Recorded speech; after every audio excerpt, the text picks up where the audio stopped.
Hi, I'm Richard Marks. I'm going to have a chat about knowing your worth. I wrote an article about this back in 2017. How many of us actually don't know our value? And I notice this a lot when I've got applicants and stuff looking for a job with me. Understanding what their value is. Often when you say what kind of salary you're looking for, or what's your hourly rate, or any of those, depending on what position and what I'm seeking, a lot either overprice themselves or they underprice themselves. And I guess the reality is, how do you work out your value? And that's something that I suppose only you can determine. But I'm going to help you to think about how you can actually establish your value, if that makes sense. So it really is a sweet spot.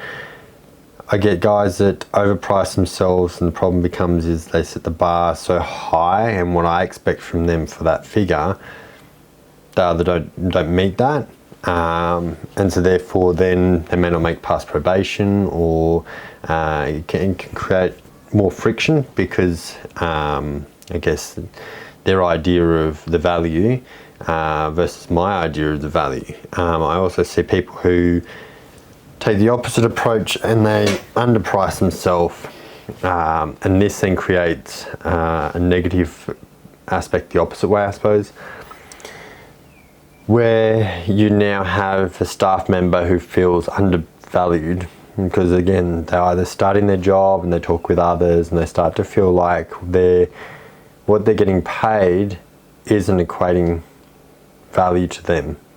So the hours they're spending away from their family and away from what they might like to be doing in order to help money for them, they're stuck in a position now where getting a pay rise is a challenge, and you're only going to get a bump generally when we're talking.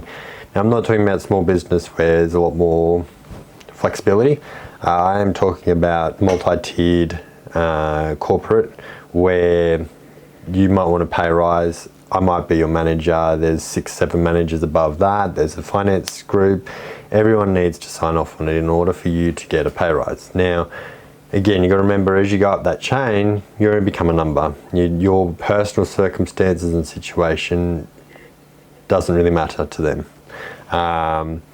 So really, when you're starting in a role, you need to be thinking about, how much do I think I'm worth? Now, this comes down to you doing some market research, looking around other positions in other companies, and then it also comes down to you working out what you're comfortable with. So if you're, say, looking at a job that's $80,000 a year, is sort of the benchmark for what most of them are, but you actually feel like $80,000 is underpaying you for the work and quality that you deliver on, and that, I guess that's one of those core words there, quality. Then you got to work out how to promote yourself at 90,000, 100,000, but you have to work out what that figure is.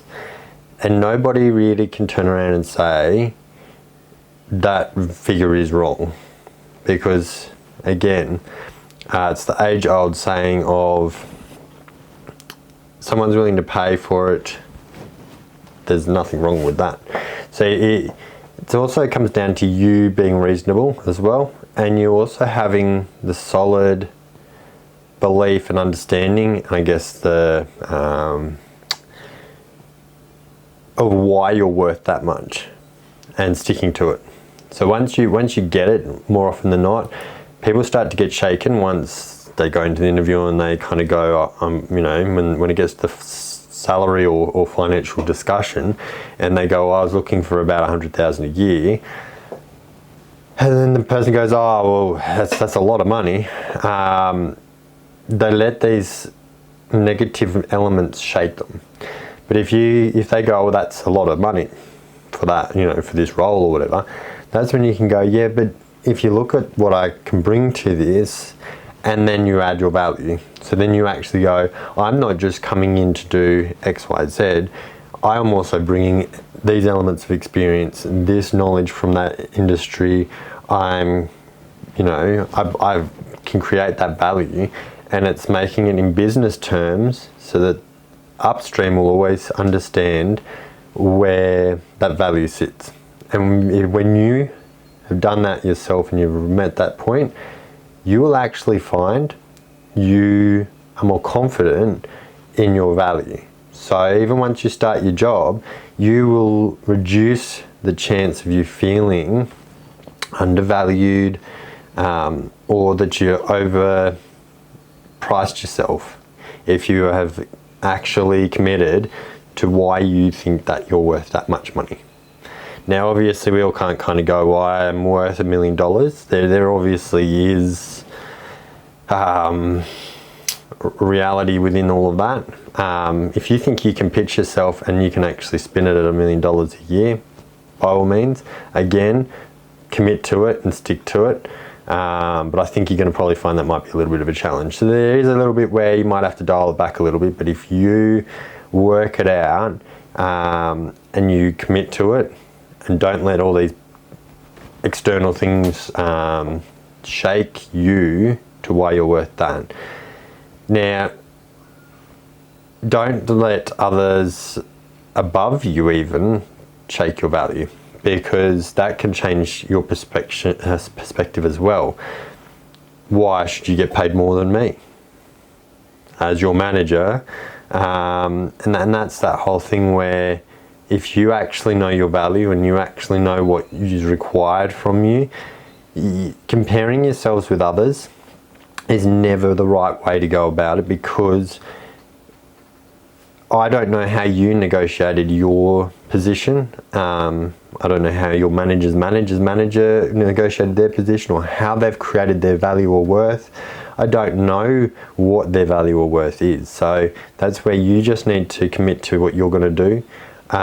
There are sites like Glassdoor and similar which allows you to see what, I suppose, the general benchmark. Now, I use that word benchmark because, if on average it's say 80,000 a year and you're pitching and you believe you're worth 160,000 a year, you really need to work out it's going to be a bigger and a harder sell, because as a hiring manager, my budget might be a maximum of say 100,000.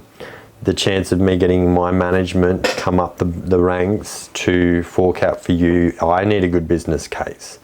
So if you've done the legwork for me in why you're worth that much money and what value you can add to my company or my team or the client, or where all the value add is, that's one going to set you up better, because you've done essentially my legwork by creating the value. Then I can just take the business case to my management and say, we need to hire this person. This is the reasons why they're going to contribute phenomenally, and by you creating the business case, you've done the pitch. So you've set your own benchmark. So you've reduced me creating that benchmark of you at 180,000 or 160,000, whatever you've gone to. I'm not putting an expectation as much. There's still going to be an expectation there, but I'm not determining a lot of those factors. You've given me that parameter, and yeah. So crux of it is work out your worth. Don't let people deter you from that. Create your value add. I would encourage you to write your business case and actually believe and really commit to it, that you are worth 160,000 or whatever, and this is the reasons why you're worth that much money, because you're not just an engineer, or you're not just a this, you're actually bringing a lot more value to the company. And then buy into it, because the problem is people, like I say, they let those external factors start to shake them of why they're not actually worth that much.